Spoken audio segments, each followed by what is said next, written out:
자, 이제 우리 여러분들 화면을 보면 알 수 있듯이 이와 같이 그래프가 서로 여러 번 교차하는 그런 상태에서 이 두 그래프에 의해서 이루어진 사이 영역의 넓이를 구하는 문제를 알아보려고 합니다.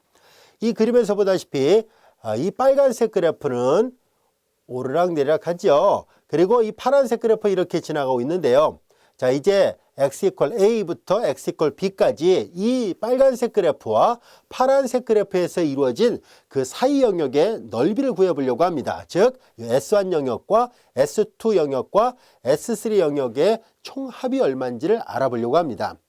자, 우리는 이와 같이 그래프가 여러 번 교점이 생기는 경우라면 각각의 교점의 좌표를 다 구해봐야 됩니다. 즉 두 개의 그래프를 같이 놓고 풀어서 하나하나 교점을 찾았을 때 요 점은 A라 하고, 예를 들어서 요 점이 A, B를 썼으니까 C, 여기가 D라 해보겠습니다. 자, 그런 다음에 우리 앞에서도 살펴봤던 것처럼 두 개의 그래프에서 이루어지는 각각의 A부터 C까지, C부터 D까지, D부터 B까지 각각의 세 군데 영역에서 우리는 위의 그래프에서 아래 그래프를 빼서 각각을 족분한다면 그럼 두 곡선 사이에 있는 넓이들을 구할 수 있습니다. 자, 그래서 우리가 구하려고 하는 넓이를 에어의 약자를 써서 A라 쓴다면 인테랄 A부터 B 범위 안에서 우리는 y = fx하고 y = gx에서 이루어진 영역의 넓이를 구하는 문제는 누가 위고 누가 아래인지를 모르니까 일반적으로 이렇게 절대값을 써서 표시하는 것이 맞고요. 자, 그런데 만약에 그래프를 그려보니까 이렇게 그려졌다고 가정했을 때 우리는 각 구간마다 위아래를 정확하게 결정할 수 있다는 것을 알 수 있습니다. 그리고 적분이 갖고 있는 성질상 우리는 구간을 나눠서 족분하는 것이 가능하죠. A부터 C 범위 안에서는 이 그림에서 보면 알 수 있듯이 빨간색 그래프 fx가 더 위에가 있죠. 그리고 파란색 그래프가 아래에 있습니다. 그러면 이렇게 위에서 아래 걸 빼서 족분하면 되고요. 이번에는 중간에 C에서부터 D까지 족분할 때는 오히려 파란색 그래프 gx가 더 위에가 있고, 그리고 빨간색 그래프 fx가 아래가 있습니다. 역시 위에서 아래 걸 빼서 족분하면 되고요. 그 다음에 이제 이어서 D에서부터 B 범위 안에서는 보다시피 빨간색 그래프 fx가 더 위에가 있죠. 그리고 파란색 그래프 이 gx가 더 밑에가 있으니까 구간별로 그래프의 위아래를 대소관계를 잘 구별해서 나눠서 적분하면 해결이 가능합니다. 자, 여기까지가 됐습니까? 그래서 여기 지금 책에 써 있는 것은 뭘 나타내냐면 fx가 더 큰 범위 내에서는 fx에서 gx를 빼서 적분하고 gx가 더 큰 범위 내에서는 gx에서 fx를 빼서 적분하세요라는 얘기고, 실제로 구간별로 나눠서 보면 각 구간마다 이렇게 계산하면 충분합니다.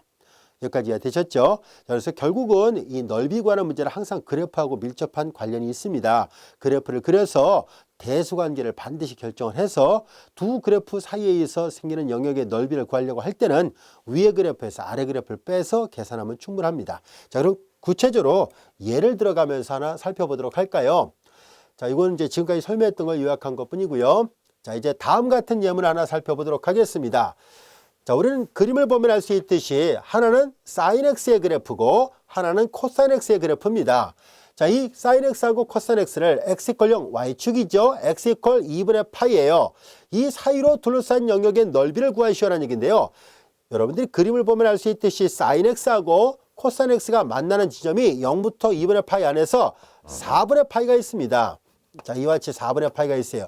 근데 그림을 잘 보니까 0부터 4분의 파이 했을 때는 코사인 그래프가 사인 그래프보다 위에가 있다는 것을 알 수 있고요. 그리고 4분의 파이부터 2분의 파일 때는 사인 그래프가 코사인 그래프보다 역시 위에가 있다는 것을 알 수 있습니다. 자, 그렇다면은 우리는 이 그림을 잘 보면 알 수 있듯이 두 개의 그래프에서 이루어진 영역의 넓이를 구할 때 앞서 설명한 것처럼 이와 같이 구간을 나눠서 계산하도록 하겠습니다. 구하려는 넓이를 에어의 약자를 써서 A라 쓴다면 인테랄 적분의 범위를 0부터 4분의 파이까지 0부터 4분의 파이까지일 때는 그림을 보세요. 코사인 그래프가 더 위에 있어요. 그리고 사인 그래프가 아래에 있고요. 위에서 아래 거 빼서 적분합니다. 그리고 이어서 4분의 파이에서부터 2분의 파이까지일 때는 오히려 반대가 됐네요. 이 범위 내에서는 오히려 사인 그래프가 더 위로 가 있고 코사인 그래프가 아래로 가 있으니까 위에서 아래 걸 빼야 되니까 사인 x에서 코사인 x를 빼서 적분하면 됩니다. 자, 그래서 이렇게 삼각함수 사인과 코사인 같은 거는 쉽게 우리가 그래프를 그릴 수 있는 그래프잖아요. 그래서 이 그림을 그려보고 정확하게 어떤 게 더 위고 어떤 게 아래인지를 찾아보면 해서 손쉽게 적분의 범위에 맞춰서 피적분 함수의 모양을 찾을 수 있게 됩니다. 여기까지가 됐죠? 자, 이제 얘네들 각각은 어렵지 않게 쉽게 적분 가능한 그런 함수들이에요.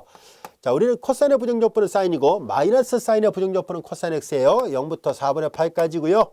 그다음에 마찬가지로 사인의 부정적분은 마이너스 코사인, 마이너스 코사인의 부정적분은 플러스 사인입니다. 이거 미분하면 이게 되고 이거 미분하면 이게 돼요. 그래서 이와 같이 됐습니다. 근데 그림을 잘 보면 이 그림하고 이 그림은 대칭성이 있어요. 그래서 처음부터 아예 대칭성으로부터 2배 이렇게 계산해도 됩니다. 물론 이런 대칭성이 정확하게 있는지를 알고 있어야 되겠죠.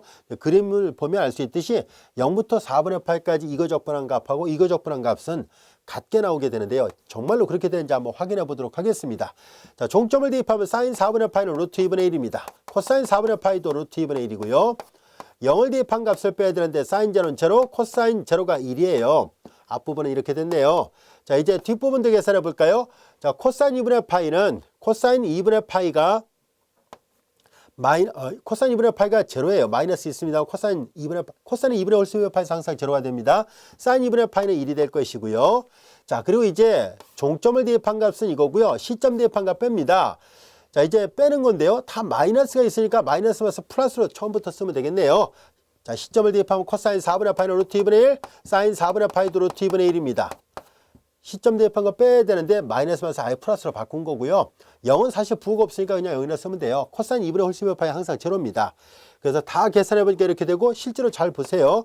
루트 2분의 2하고 마이너스 1이죠. 앞부분은 뒤도 마찬가지예요. 이것도 루트 2분의 2가 있고 그리고 마이너스 1이 있습니다. 그래서 결국은 왼쪽의 적분이랑 오른쪽 적분이 같다는 것을 알 수 있었습니다. 여기까지가 됐죠. 자, 이제 이거 다시 보면 분모 문제다. 루트 1 곱하면 2분의 루트 2인데 약분하면 루트 2. 얘도 루트 2니까 2 루트 2가 됐고요. 마이너스를 말했으니까 마이너스 2예요. 2를 묶어낼까요? 루트 2 마이너스 1. 구하려고 했던 결과는 2배 루트 2 마이너스 1이었다는 것을 알게 됐습니다. 여기까지가 되셨죠? 자, 이제 이렇게 해서 두 곡선에 의해서 둘러싼 영역의 넓이를 구하는 것이 가능하다는 것을 알게 됐고요. 그래프를 그려서 오르락내리락 이렇게 서로 위아래가 바뀌는 그래프라면은 각각의 교점마다 따로따로 나눠서 하나하나 확인해서 대수관계를 구별해서 계산하면 됩니다. 자, 우리는 지금까지 y 콜 fx꼴의 대수관계 위주로 살펴봤었다면 이제 더불어서 역함수 형태로 되어 있는 경우죠. x 이퀄 fi나 x 이퀄 gy꼴로 되어 있는 그림사로 보면 이런 형태의 그래프들을 가지고 이제 우리가 두 개의 그래프에서 생기는 어떤 영역의 넓이를 구하는 문제로 우리가 확대해서 또 생각해 보도록 하겠습니다. 그림을 그려가면서 잠깐 설명하도록 할까요? 여기 물론 그림이 그려져 있습니다만은 이 오른쪽 그래프가 x 이퀄 gy라 보겠습니다. 그리고 왼쪽 그래프가 여기 fg라서 그냥 그러면 교재와 똑같이 맞춰서 보겠습니다. 자, x 이퀄 fi는 y 이퀄 fx꼴이 아니라 역함수 형태로 되어 있어요. x하고 y 역할을 바꿨으니까요. 자, 이렇게 되어 있고요. 그 다음에 이제 이쪽은 이런 식으로 되어 있더라 보겠습니다. 이 그래프는 이제 x는 이퀄 여기 fi라면 여기 x 이퀄 gy꼴로 되어 있더라 보겠습니다. 자, 그리고 이제 이 그래프를 보다시피 여기가 C부터 여기가 D까지를 하겠습니다. C부터 D 사이에서 이 빨간색으로 색칠한 이 부분의 넓이를 구해보세요 라는 얘기입니다. 자, 우리는 이런 경우도 마찬가지죠. 우리가 그래프가 이렇게 지금까지 살펴봤던 이런 형태의 그래프들을 보면 위에서 아래 것 빼서 적분하면 되죠. 여기 교점의 좌표를 A부터 B까지를 한다면 위에서 아래 것 빼서 적분하면 되듯이 Y꼴 fx꼴과 Y꼴 gx꼴이 주어져 있을 때 위에서 아래 것 빼면 이 사이 부분의 넓이가 나오는 것처럼 얘도 마찬가지입니다. Y축을 기준해서 오른쪽에 있을 때 x좌표가 훨씬 더 크죠. Y축으로부터 멀어지면 멀어질수록 X좌표가 커요. 1, 2, 3, 4 이렇게 되잖아요. 그러니까 오른쪽으로 가면서 큰 값이에요. 따라서 이 하얀색 그래프와 왼쪽에 초록색 그래프를 서로 간의 대수관계를 우리가 살펴본다면 같은 X잖아요. 그래서 오른쪽에 있는 이 그래프가 훨씬 더 큰 X 값이 나타납니다. 그래서 큰 거에서 작은 걸 빼서 적분하면 돼요. 그러므로 이걸 계산할 때 사용했던 공식은 fx-gx를 인터럴 a부터 b까지, 즉 여기다 써볼까요? A부터 B까지 위에 함수에서 아래 함수를 빼서 적분해서 계산했던 것과 마찬가지로 여기 B고 여기 A라 봅시다. 얘도 마찬가지로 그렇게 할 수 있는데요. 얘는 이제 그림이 이렇게 바뀌어 있는 것밖에 차이가 없어요. 그래서 이 사이의 넓이를 구하는 것은 y의 범위가 c부터 d까지일 때 더 큰 함수값은 fy가 더 크네요. 그림상으로 더 작은 값은 gy가 더 작으니까 큰 값에서 작은 값을 빼서 적분하기만 하면은 이것이 곧 이 빨간색 색칠한 부분의 넓이를 구하는 문제가 됩니다. 자, 이제 그것을 이론적으로 이렇게 작은 직사각형들 잘게 쪼개서 그들을 총합을 한다는 원리인데요. 이미 앞에서 y = fx 꼴일 때 충분히 설명했기 때문에 이 문제도 여러분들이 손쉽게 적용할 수 있을 거라 생각합니다. 자, 이거 충분히 이해됐죠? 대비가 되는 개념이기 때문에 그리 어렵지 않았을 거라 생각합니다. 자, 이제 그러면 일반적으로는 또 어떻게 될까요? 했더니, 자, 여기 우리 앞에서 이와 비슷한 그림을 그렸을 때는 어떻게 했었냐면은, 자, 이런 그림을 그렸을 때 여기가 A고 여기가 B라 했을 때요. 여기는 Y 탑, 여기는 Y 바텀 이렇게 써서 T하고 B로 표시했잖아요. 그래서 위에 거에서 아래 거 빼서 적분하면 됩니다. 라고 얘기를 했던 것처럼 얘도 이제 마찬가지예요. 이제 X FI, X GY에서 이 X는 오른쪽에 있으니까 right 약자를 써서 XR로 쓴 거고요. 이 X는 왼쪽에 있으니까 left 약자를 써서 XL로 쓴 것 뿐입니다. 그래서 오른쪽에서 왼쪽 걸 빼세요라는 얘기예요. 큰 값에서 작은 값 뺀다는 얘기니까 그림사로 보면 오른쪽에서 왼쪽 걸 빼서 적분하세요라는 뜻이고요. 이거는 위에서 아래 걸 빼세요라는 얘기예요. 자, 그래서 항상 이제 두 개의 곡선에서 둘러싼 영역의 넓이를 구하려고 할 때 y = fx 꼴일 때는 탑에서 바텀을 빼면 되고요. 이렇게 x = fi 꼴로 되어 있을 때는 right에서 left를 빼면 문제를 해결할 수 있다라는 것을 알 수 있습니다. 여기까지 충분히 이해되셨죠? 자, 그렇다면은 다음 같은 예문을 한번 풀어보도록 하겠습니다. 자, 이제 예제를 같이 한번 풀어보므로 해서 이제 이렇게 생긴 도형의 넓이를 어떻게 구할 수 있는지를 알아보려고 합니다. 자, 이 곡선을 잘 들여다보면 얘는 직선 x = y 플러스 1, y = x 마이너스 1인데 x = y 플러스 1로도 쓸 수 있죠. 넘기기만 하면 돼요. 자, 그리고 여기 보니까 x가 y로 표현되는 그런 형태예요. 그래서 이 파란색 곡선은 이 곡선인데요. 얘를 표시할 때 y는 이퀄 x제곱이라면 이렇게 포물선이 되는데 x는 이퀄 y제곱이니까 이런 포물선 형태가 나온다는 뜻이네요. 자, 실제로 넘겨볼까요? 그러면 2x는 이퀄 y의 제곱 마이너스 6이 되고 따라서 x는 이퀄 2분의 1 y의 제곱 마이너스 2로 나눴으니까 3이 같이 됩니다. 자, 이제 여러분들이 보면 알 수 있듯이 y가 제로라면 x가 마이너스 3이에요. y가 제로라는 얘기는 x축을 지난다는 뜻입니다. x축을 지날 때는 x축을 지난다는 얘기는 y가 제로예요. y가 제로면 x가 마이너스 3이니까 요즘의 좌표는 마이너스 3,0 이와 같이 됩니다. 여기까지 됐죠? 자, 그리고 이제 x가 제로가 되면 넘기면 y는 플러스 마이너스 루트 6이니까 여기가 플러스 루트 6이고요. 여기가 마이너스 루트 6이에요. 자, 그리고 이제 그래프의 개형을 보면 알 수 있듯이 대략 이렇게 생긴 포물선입니다. 라는 것을 알 수 있습니다. 여기까지 됐죠? 자, 이제 우리는 이런 포물선하고 그 다음에 이제 y = x-1은 이 곡선 자체가 x = 이렇게 돼 있으니까 이런 꼴이잖아요. 이런 꼴 아니면 이런 꼴.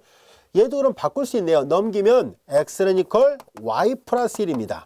자, 이제 우리는 두 개의 그래프가 각각 어떻게 그려지는지 살펴보니까 x = y 플러스 1은 이 직선입니다. 그리고 x는 이퀄 이 그래프는 요 그래프를 파란색으로 네모를 표시한다면 이 그래프는 이렇게 생긴 곡선이에요. 자, 보니까 이 그래프는 이런 관점에서 생각하지 말고 이런 관점에서 생각하는 게 더 낫다는 것을 알 수 있어요. 그래서 오른쪽에서 왼쪽 빼면 된다라고 얘기를 했었죠. 그래서 오른쪽에서 왼쪽 파란색을 빼서 적분하도록 하겠습니다. 그 식을 계산해 보면 다음과 같이 계산할 수 있죠. 자, 우리는 이 부분의 넓이를 계산하려고 합니다.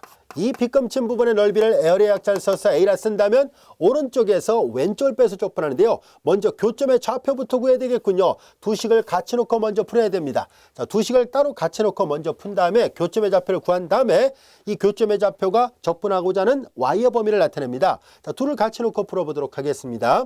y는 x-1 여기다 대입을 해보도록 하고요. 아니면 요 좌변이 같으니까 우변끼리 같이 놓고 풀어도 되겠죠. 자, 좌변이 같으니까 우변끼리 같이 놓고 풀면 2분의 1 y의 제곱 마이너스 3은 이퀄 y 플러스 1이고요. 양변에 1을 곱하면 y 점 마이너스 6은 이퀄 2y 플러스 2가 되고 한쪽으로 다 넘겨보겠습니다. y의 제곱 마이너스 2y 넘어가니까 마이너스 8 이퀄 제로가 되고 요 인수분해 되죠. y 마이너스 4와 y 플러스 2의 곱으로 인수분해 됩니다. 전개하면 y제곱 마이너스 2y 마이너스 8이 나오니까요. 따라서 y 값은 마이너스 2하고 4가 있다는 것을 알 수 있습니다. 따라서 마이너스 2가 여기가 마이너스 2고요. 여기가 4라는 것을 알 수 있습니다. 이제 교점의 좌표를 모두 다 구했습니다. 자, 노란색 직선과 파란색 포물선 사이의 넓이를 A라 한다면 A는 이제 오른쪽에서 왼쪽 걸 빼서 적분하도록 하죠. 적분의 범위는 마이너스 2에서부터 4까지입니다. 오른쪽은 이거예요. y 플러스 1 노란색 그래프에서 왼쪽은 저 파란색 그래프예요. 2분의 1 y의 제곱 마이너스 3을 빼서 적분하면 됩니다. 자, 이제 얘네들은 내림차순으로 다시 정리한 다음에 적분해 보도록 할게요. 마이너스 2부터 4까지 마이너스 2분의 1 y의 제곱 그리고 마이너스고요. 플러스 y가 있고요. 플러스 3 이러니까 4가 됐습니다. 그리고 dy네요. 그래서 이제 여기다 1을 더하면은 3이죠. 마이너스 6분의 1 y의 3승 그리고 2분의 1 y의 제곱 플러스 4y와 같이 됐습니다. 그리고 이제 마이너스 2부터 4까지예요. 마이너스 6분의 1 그리고 4의 3승입니다. 4, 4, 16 4배 했으니까 24, 64가 되네요. 64에서 바로 종점 대입한 값에서 바로 시점 대입한 걸 빼서 계산하도록 할게요. 종점을 다 대입한 다음에 시점을 다 대입해서 빼도 돼요. 상관없습니다. 종점을 3승을 대입한 값에서 바로 4의 3승을 대입한 값에서 마이너스 2의 3승을 계산한 걸 빼면 돼요. 마이너스가 올 수 있으니까 마이너스가 많아서 플러스가 됩니다. 그래서 2의 3승은 8이에요. 4의 3승은 아까 64로 나왔죠. 4, 6, 24. 예, 64예요. 자, 이와 같이 됐습니다. 그럼 요건 계산하면 요 72가 나오는군요. 다 계산하니까 72가 나왔습니다. 72가 됐고요. 자, 그 다음에 이제 역시 마찬가지로 플러스 2분의 1에 자, 4의 제곱이에요. 그래서 마이너스 2의 제곱을 빼면 돼요. 그러면 4, 4, 16 마이너스 2는 4니까 12가 됐습니다. 여기는 12가 됐고요. 그리고 이것도 계산하죠. 4배겠고요. 4 마이너스 2가 되니까는 종점 대입하면 4예요. 4, 6이네요. 4, 6, 24. 이와 같이 됐습니다. 자, 정돈해 볼까요? 이거 약분하면 6이고요. 6 플러스 24가 됐고 이거 계산합니다. 12가 되겠네요. 자, 이와 같이 됐습니다. 자, 요거 계산하면 12, 12에다 요걸 더하니까 18. 이 적분값을 다 계산하니까 18이 나왔습니다. 여기까지도 이해됐나요? 자, 그런데 이걸 만약에 이런 방법으로 계산하지 않고 이런 방법으로 계산한다면 어떤 어려움이 있을까 하는 것을 알아보려고 하는데요. 자, 위에서 만약에 아래 걸 빼서 계산한다고 가정해 봐요. 그러면 어떤 일이 발생하냐면은 이건 이렇게 잘라야 돼요. 이렇게 잘라 가지고요. 위의 곡선에서 아래 곡선을 빼야 되죠. 그리고 이 위의 곡선에서 아래 곡선을 빼야 되는데요. 이거는 뭐 그나마 쉽게 계산이 가능할 텐데요. 자, 위의 곡선에서 아래 곡선을 그냥 빼버린다면 어떤 일이 벌어질까요? 이 위의 곡선은 이걸 y는 이퀄 플러스 마이너스 루트로 풀어야 돼요. 다시 말해서 얘는 다시 계산하면 y는 이퀄 플러스 마이너스 루트 2x 플러스 6이죠. 뭐 이 문제는 뭐 못할 건 없다라고 볼 수 있지만 그래도 계산이 번거롭지 않겠습니까? 왜냐하면 위에 거는 플러스 루트고 아래 거는 마이너스 루트인데요. 위에서 할 거를 빼면 마이너스에서 플러스가 되니까 2배 루트가 되긴 하는데요. 근호 안에 루트가 있으니까 이 근호가 들어있으니까 아무래도 근호가 없을 때보다는 한 번이라도 더 치환을 해야 된다는 것을 알 수 있습니다. 자, 그래서 이렇게 푸는 것보다 때에 따라서 더 나은 방법일 수도 있다는 것을 알 수 있고요. 그런 것들은 우리가 그래프를 보면 좀 더 수월하게 알 수 있습니다. 그래서 이 문제 이렇게 푸는 것보단 이와 같은 방법으로 푸는 게 더 낫다는 것을 알 수 있고요. 실제로 그림을 보면 알 수 있듯이 이렇게 근호가 나타납니다. 안 풀리거나 그러진 않는데요. 그래도 아무래도 좀 번거롭게 되겠죠. 왜냐하면 이 방정식을 다시 풀어야 되는 문제가 생기니까요. 그래서 이 그림은 아주 간단한 경우를 나타내고 있지만 그래도 더 복잡하면 복잡할수록 이 방법으로만 계산한 것은 한계에 부딪힙니다. 그래서 때에 따라서는 문제 자체가 x = f(i)꼴로 되어 있다면 그걸 이용해서 바로 푸는 것도 좋은 방법이라고 볼 수 있습니다. 우리는 다음 같은 예문을 또 살펴보도록 하겠습니다.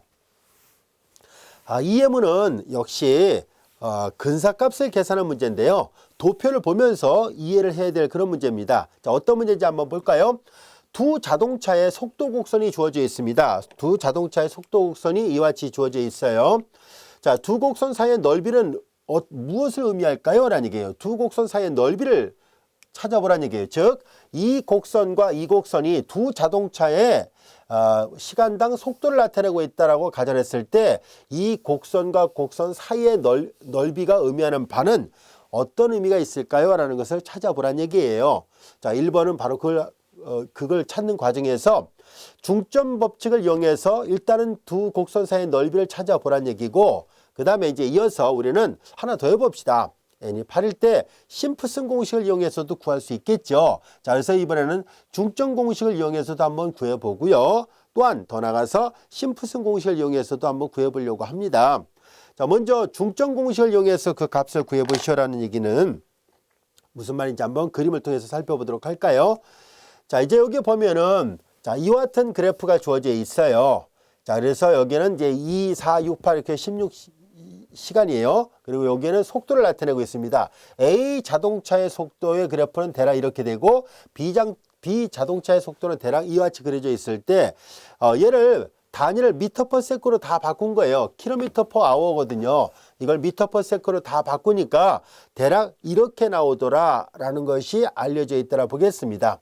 도표를 보고서 이제 문제를 해결해 보도록 할 거예요. 자, 이제 우리는 여기에서 중점 공식을 이용해서도 풀어보자는 얘기고, 또한 더 나가서 심프슨 공식도 한번 해보려고 합니다. 그래서 중점 법칙을 이용해서도 구해보고 심프슨 공식으로도 한번 해보도록 하겠습니다. 자, 우리는 여기에서 중점 공식과 심프슨 공식, 우리는 앞에서 배웠던 공식들이에요. 그 공식들을 꼭 기억하고 있어야 되는데요. 우리가 기억을 되살리기 위해서 중점 공식은 다음 같은 모양이라는 거 다시 한번 살펴볼게요. 중점 공식은 이제 보다시피 델타 x는 그 간격이에요. x축 간격. 그리고 x1 바, x2 바는 뭐냐면 그 정가운데, 첫 번째 원의 정가운데 산술 평균을 말한 거예요. 중점을 x1 바, 두 번째 원의 중점을 x2 바, 세 번째 원의 중점을 x3 바 이렇게 표시한 겁니다. n번째 원의 중점은 xn 바 이렇게 표시한 거고요. 그 중점에서 함수값의 총합에다가 이 간격 있죠. 그 간격 델타 x를 곱하면 이것이 바로 정적분을 중점 공식을 이용해서 근사적으로 구한 것입니다. 자, 앞에서도 우리가 배웠었죠. 왼쪽 끝점을 이용해서 구하나 오른쪽 끝점을 이용해서 구하나 중점을 이용해서 구하나 이렇게 다 근사값을 구할 수 있는데요. 그 중에서 오차가 제일 적은 것은 중점 공식을 이용해서 구할 때가 오차가 제일 적다라고 얘기를 했었습니다. 그래서 나름대로 좋은 근사값을 구할 수 있는 좋은 공식이에요. 그 다음에 또한 심프슨 공식은 항상 구간이 여기는 n등분만 하면 되는데요. 여기는 2n등분을 해야 된다고 얘기를 했었죠. 짝수 등분을 해야만 합니다. 그래서 여기에서 이제 교재에서 이제 n이 있고 4라 했으니까 짝수를 만들기 위해서 2n 만들려고 8로 쓴 것뿐입니다. 자, 그래서 심프슨 공식을 이용해서 그 값을 구해보세요라는 얘기인데요.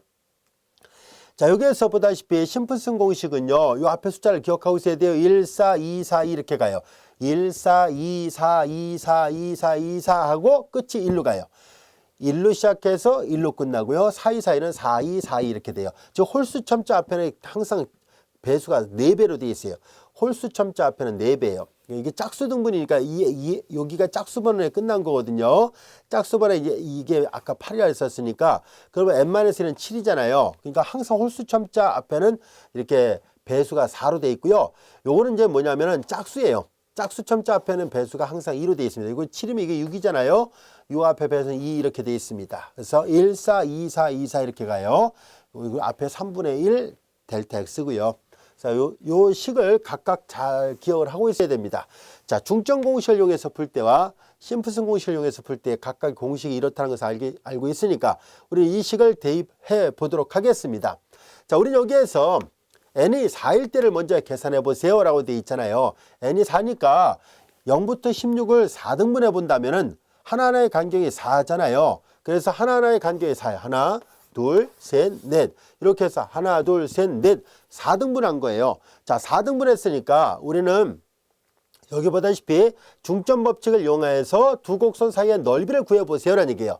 자, 결론적으로 얘기를 했을 때요. 속도 곡선이 주어져 있으니까 이 곡선 아랫부분의 넓이는 이동 거리를 나타내요. 우리 앞에서도 배웠죠. 속도 곡선이 주어졌을 때 이 T축하고 이루어지는 사이의 넓이는 자연스럽게 이 자동차가 운행한 이동 거리를 나타내요. 그래서 두 곡선 사이의 넓이를 구하시오라는 말은 결과적으로 뭐예요?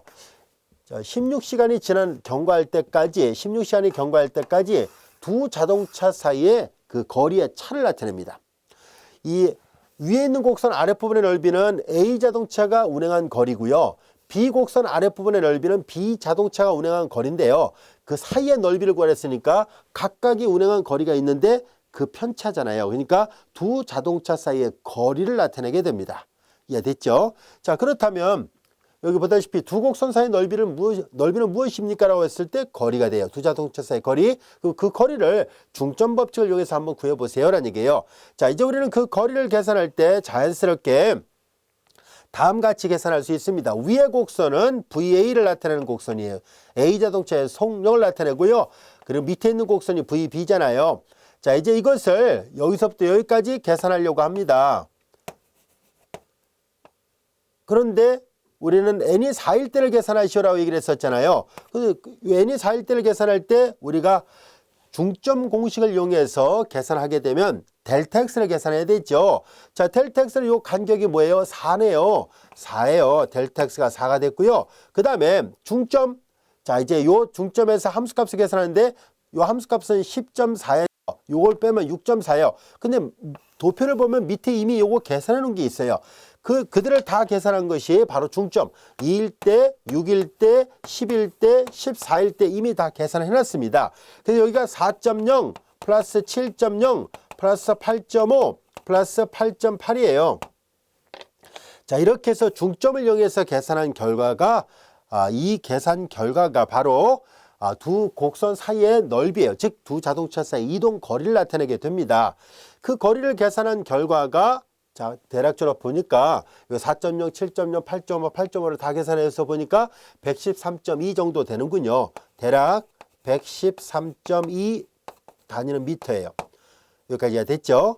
자, 그러면 이제 또 마찬가지로 우리는 이 심플슨 공식을 이용해서 풀려고 해요. 그리고 n이 8일 때를 계산해 보시오라고 얘기를 했었으니까 그 8조각을 내겠다는 얘기네요. 그러면 하나, 둘, 셋, 넷, 다섯, 여섯, 일곱, 여덟 이렇게 되잖아요. 여기까지가 됐죠? 8조각을 냈더니 각각 이와 같이 됐습니다. 자, 그러면 이제 여기도 마찬가지로 자, 첫 번째 만약에 중점 공식을 이용해서 푼다면 이렇게 되겠고요. 만약에 심플슨 공식을 이용해서 푼다면 이제 VA-VB를 계산할 때요. 이건 계산기에 도움이 있어야 되니까요. 그냥 계산 결과만 써놓도록 할게요. 자, 이제 3분의 앞서 봤던 것처럼 델타 x를 이용해서 풉니다. 델타 x는 요 간격이 봐요. 이식 터울이잖아요. 3분의 2 이와 같이 됐습니다. 자, 그리고 여기 보다시피 자, 이거 보면 알 수 있듯이요. 왼쪽 점에서 함수값이 필요하지요. 그리고 가운데 거는 4배, 오른쪽 끝은 2배, 1, 4, 2, 4, 2 이렇게 가잖아요. 자, 그러니까 요거 그대로 기호 표기를 마저 생각을 해보도록 할까요? 1, 4, 2, 4 이렇게 가니까는 결과적으로 이제 요 간격이 하나, 둘, 셋, 넷, 다섯, 여섯, 일곱, 여덟 이렇게 됐었으니까요. 이거 좀 지우고 여기다 써볼게요. 주어진 식은 자, 이제 맨 왼쪽에서의 함수값을 계산합니다. 맨 왼쪽에서의 함수값이에요. 여기 요렇게 계산을 했었어야죠. 우리가 지금 주어진 식은 2n 등분한 꼴이라, 그러니까 n이 8일로 되어 있다는 얘기는 결과적으로 이렇게 되어 있다는 얘기예요. 한번 다시 써볼게요. 자, 이제 이렇게 됐을 때, 자, 여기가 0부터 시작하죠. 여기를 0이라고 합시다. 이 그림을 다시 그려보고서 설명할게요. 0, 1, 2, 4, 5, 6, 7, 8, 14, 15, 16 이렇게 돼요. 자, 그래서 우리는 지금 요 간격이 하나, 둘, 셋, 넷, 다섯, 여섯, 일곱, 여덟 이와 같이 돼요. 여기까지가 됐죠. 자, 그래서 뭘 계산해야 되냐면 그냥 식만 세울게요. 이거 계산기에 도움이 있어야 되니까 일일이 계산이 좀 번거롭죠. 그래서 식만 세워서 보도록 하겠습니다. 앞서 얘기한 것처럼 자, 이제 이 이 값에서 이 값을 뺀 것을 편의상 우리가 그냥 F라 써볼게요. FT라 써볼게요. 이게 독립변수가 T로 써야 되겠네요. FT라 써보겠습니다. 편의상. 자, 그러니까 이 첫 번째 간격에서 왼쪽 점에서 함수값 F0 그리고 가운데 있는 거에 함수값 4배 그리고 오른쪽 끝점에서 함수값의 2배 이렇게 돼요. 1, 4, 2, 4, 2, 4, 2, 4 이렇게 계속 해보세요 라는 얘기예요. 여기까지 됐나요? 이렇게 해서 계속 계산을 해보면은 다음 같은 식을 얻을 수 있습니다 라는 얘기예요. 맨 마지막 끝점은 여기는 F16 이렇게 되죠. 그리고 여기 1이에요. 그 앞에는 4배 F15 이와 같이 되겠네요. 자, 이렇게 계산하세요 라는 얘기예요. 여기까지 됐나요? 자, 근데 이렇게 계산하면 일일이 저 도표를 다 보고 계산해야 되니까 생략하도록 할게요. 그리고 우리는 이 문제를 또 이렇게도 생각할 수 있습니다. n이 8이다 라고 되어 있는데요. 이렇게 생각해도 돼요. 다른 책에서는 2n 능분한다는 걸 강조하기 위해서 2n 이렇게 표시를 하기도 합니다. 그래서 2n이 8이다 이렇게 놓고 본다면 n은 4, 여전히 4조각이다 라고 볼 수 있어요.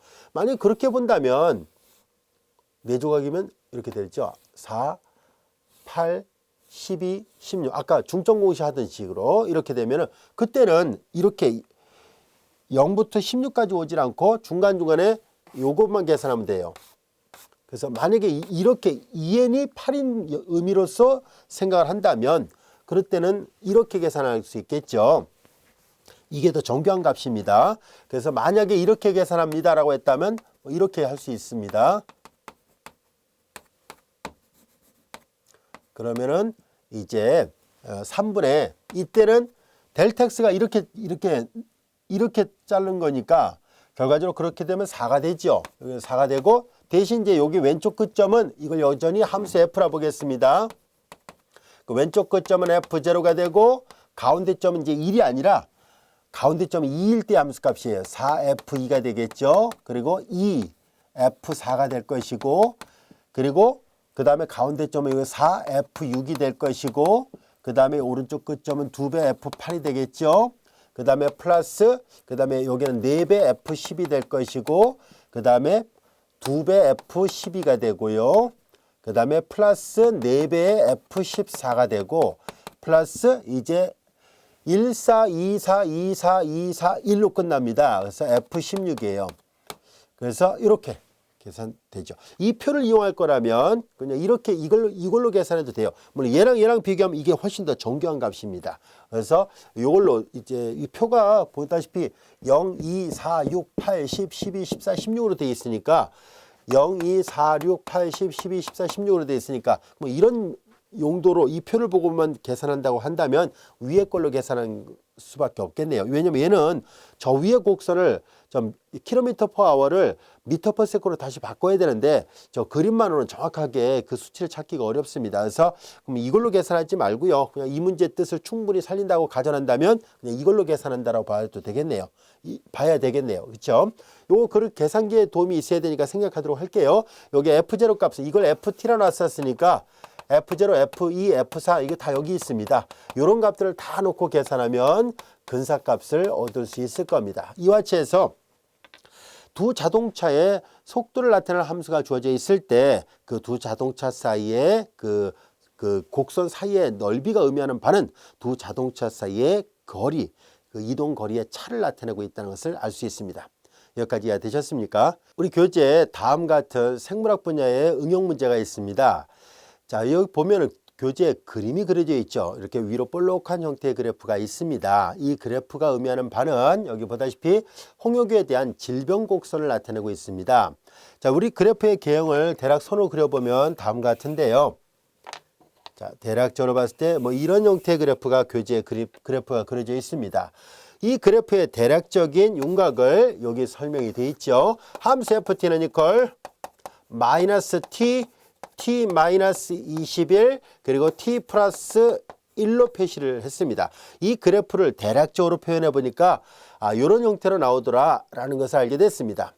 자, 이제 어떤 전염병이 홍역에 대한 이 전염병이 이제 요게 가로축은 그 날짜예요. 데이고요. 그 다음에 요거는 이제 혈액 안에 감염되는 세포 수가 어떻게 되는지를 나타내는 그래프예요. 자, 여기에 보면 T 이퀄 대략 그림상으로 T1 이퀄 10일 경과한 후에 이제 이 감염되는 세포의 수가 많아지기 시작하고요. 그 다음에 T2 이퀄 18이 될 때는 이제 이제 어느 정도 치료가 되기 시작해가지고 이제 감염되는 세포의 수가 줄어들고 있다는 것을 말해주는데요. 자, 이때 감염된 세포 수를 구하시라는 얘기예요. 함수 F가 이렇게 이 빨간색 곡선에 대한 함수식이 세포의 수를 나타내는 걸로 주어져 있을 때 날짜별로 그때 감염된 세포를 구하라는 얘기는 여기다 대입을 하라는 얘기예요. 자, 이제 T1이 10일 때 대입을 해볼까요? 자, A번 문제의 풀이를 봅니다.